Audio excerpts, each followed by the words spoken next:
When children are born, they enter a world of stereotypes and preconceived conservative ideas about what is normal. Immediately, they are conditioned to behave in certain ways just to please others or to fit in. This is especially true when they start attending elementary school. For some, this could mean taking on a self-identity and a way of expressing themselves that goes against how they truly feel. This can lead to many negative factors: poor academic achievement, low self-esteem, depression, and hopelessness. Schools should be a safe haven for all children, regardless of their gender, gender identity, gender expression, or sexual orientation. The Respect Yourself, Express Yourself project at Sloane Public School focused on educating students, parents, and community about respecting diversity. Its direct aim was to reduce homophobia and transphobia and to make school a safe and inclusive place for all. My name is Andrew Plasars, and I'm the principal at Sloane Public School. I would like to congratulate the students, staff, and community for embracing and supporting the school's collaborative efforts in promoting our anti-bullying goals. One of the things that we had in place for our school was a TDSB program referred to as Positive Space. This program aims to provide an inclusive school climate and to challenge any harmful behaviors. Based on this premise, the Respect Yourself, Express Yourself project evolved. It grew into book talks, hands-on activities, parent and staff PD, and an exciting and vibrant fashion show. This show, with the support of Arts for Children and Youth, shared interesting and unique fashion wear in a runway setting that was created using a variety of materials. Students and staff wore clothing that embraced and revealed many different scenes. This included a Canada scene, a rainbow scene, an eco-friendly scene, and even an international garment scene, to name a few. What was most exciting about this process was the team building that was evident throughout, the discussions that took place, and the change and growth in thinking, and also the foundation that was laid so that individuals could apply character traits of compassion, courage, responsibility, and respect. So it's important for us as elementary school teachers to start this conversation early so that students feel welcomed and respected regardless of their gender identity, their sexual orientation, or their gender expression. Teachers were given a few opportunities to engage in professional development to discuss the kind of school environment that they hope to have for their students and their students' families. So as a staff, we thought it was really important to come together as a team, come up with a plan of action to deal with bullying, issues of transgender or homophobic bullying that may have come up, so that we would know how to handle a situation that may occur when we were outside during art duty, during recess. If somebody said something, what were we going to say as a united team? Positive discussions were held on how to make school a safe place for lesbian, gay, bisexual, two-spirited, and transgender students and their families. I've been working on the bullying program here, anti-bullying program I should say, and I was wondering if you could tell us about the shirts that you and what they mean and how it connects. We've designated one day out of every month to be Pink Day, and we're encouraging staff and students as well, whether or not they have the pink Sloane Shark shirt, but something pink to wear that day. Then hopefully the entire staff is wearing it, office admin, caretakers, teachers, everybody's got a shirt that day, and when they see us modeling it, hopefully they're doing it as well. We really became united as a team. Our staff really came together to bring this issue and roll out this whole amazing project, how it came to be.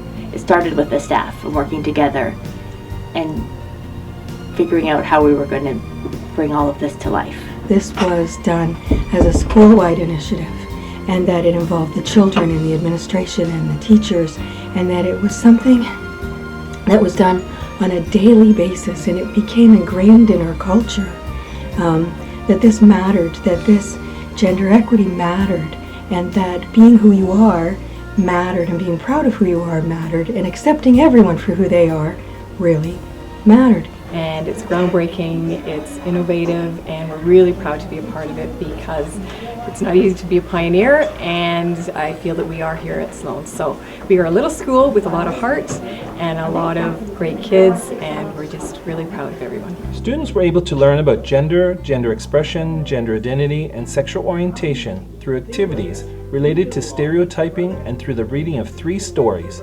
specifically My Princess Boy by Cheryl Killo Davis, 10,000 Dresses by Marcus Ewart, and Backwards Day by S. Bear Borgen. We read many books, and one of the ones in our mother's house is a story where the character does have 2 mothers. And in my experience as a kindergarten teacher, I've had a couple of students that have had 2 moms in their family, and it's so important to share different books with different kinds of families.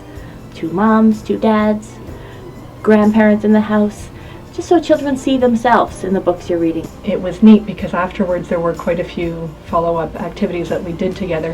One of the activities we did was called Teacher in Role, and Douglas and I both pretended to be those main characters, the 2 moms, and the students were able to ask us questions and talk to us as if we were those characters.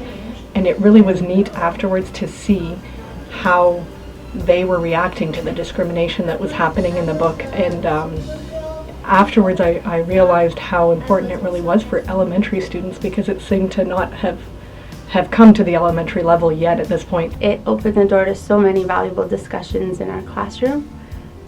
We were able to talk about diversity and stereotypes and bullying, and we did it in a depth that we probably wouldn't have been able to do had it not been for this project. It was such a joy to walk around the school, seeing all the boys and girls on a common theme, and they'd really learn to celebrate their similarities and their differences. For me personally, as a kindergarten teacher, it brought up a lot of interesting conversations in the classroom, and it was really great to see the boys and girls breaking the stereotype of things. Certain things are for boys and certain things are for girls. That's why this has to start in elementary school. We can't wait until they're high school students and they have already been getting messages, direct or indirect, that says, you know, X and Y is right, but Q and R is not.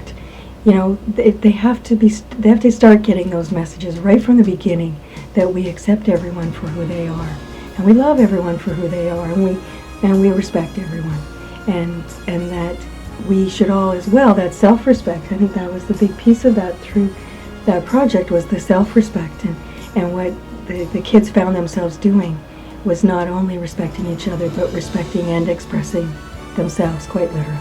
So it was an amazing project. The students were engaged in a school-wide art project which allowed the students and staff to become fashion designers. Everyone created an outfit using different types of materials, for example, crayons, pastels, paper, plasticine, felt, and paint. The students learned some design techniques and enjoyed making either a dress, tunic, or shorts and a vest. Everyone participated with a smile. I was really excited to start this project and be so creative. I wanted to show you my dress. I have a special feature on my dress, a little nest down here with a bird and some eggs. Following this, a select group of about 40 students participated in a hands-on learning experience with a community agency called Arts for Children and Youth. Students learned sewing techniques and got the opportunity to create an outfit. Younger students got to remake an old outfit by changing it in many different ways. Older students selected fabrics and fashioned a new garment from concept to creation. The students also learned runway techniques as well as some dance skills. This was all in preparation for a fashion show on May 17th. May 17th is the International Day Against Homophobia and Transphobia. And what I'm here to do is basically I came here to help the kids work on their performance, the performance aspect of their arts. So they designed their clothes and basically they're going to do our fashion show. And right now they're just working on dance notation. And basically dance notation is basically recording your dance down so in the future they can possibly teach it to somebody else and always remember it and have it to hold on to. And right now they're working on their dance. There's a finale in the fashion show, so after each of them do their runway walk and show off their garments to their friends and family, They basically do a finale, and the finale is to bring everyone together cohesively to do a finale dance. And it's just exciting to see them so excited to perform and so involved in the artistry of fashion, walking, runway voguing, and performing and dance. It's so much things in one. It's amazing to see these kids so enthused and so happy to be involved in the arts. Two MCs learn lines and help to weave the different parts of the show together. Our fashion show to you today. It's called Respect Yourself, Express Yourself. By the way, my name is Daniel, and I will be the master of ceremonies. We want to start by thanking you for coming and also recognize that we are now on the land of the Mississauga of New Credit, the First Nations, and the Métis. By the way, my name is Jade, and I will also be the master of ceremonies. Did you know that Students had the chance to demonstrate and showcase these skills and develop stage presence by walking down the runway. And they worked very hard. They put on a beautiful show for their classmates, their family members, while learning a lot about empathy for others and diversity. It was an inspiring experience for all of us at Sloane. A special guest, Glenn Murray, was able to start the show off with one of his songs called Say My Name. This song was about anti-bullying and helped to set the tone for the show. You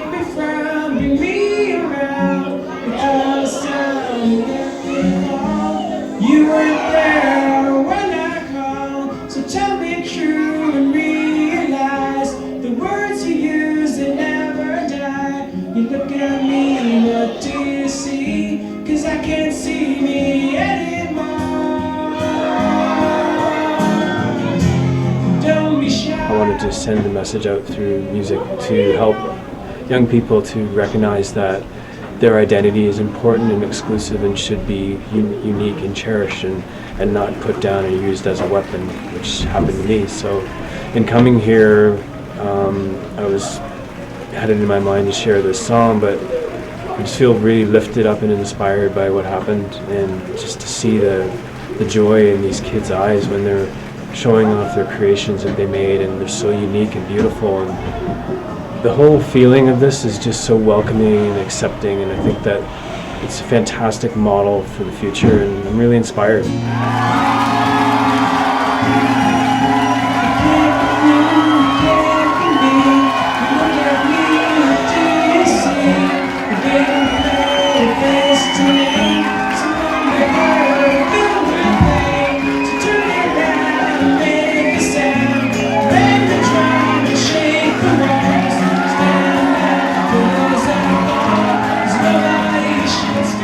Absolutely thrilled this afternoon to be a part of Respect Yourself, Express Yourself.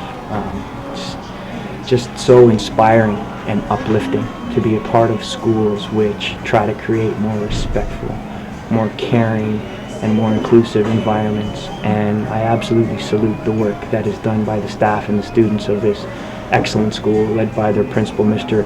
Placeris.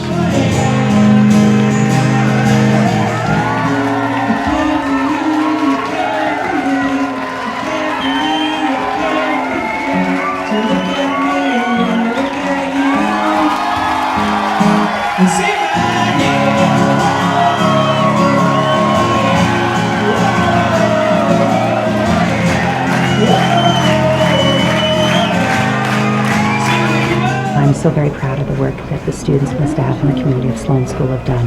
Every student and every school in the Toronto District School Board deserves to feel safe, respected, nurtured, and protected. And that is very evident that at Sloane, that is an important mission for the school and for the community. So I'm very pleased to be here today, and I'm just so very proud of the work that you've all done. Congratulations. The follow-up discussions with students were very special and demonstrated their understanding of the need to be inclusive at Sloane. There was much talk and positive chat about accepting everyone for whatever choices they make in life, even if their choices are different than their own. There was incredible learning by the entire Sloane community.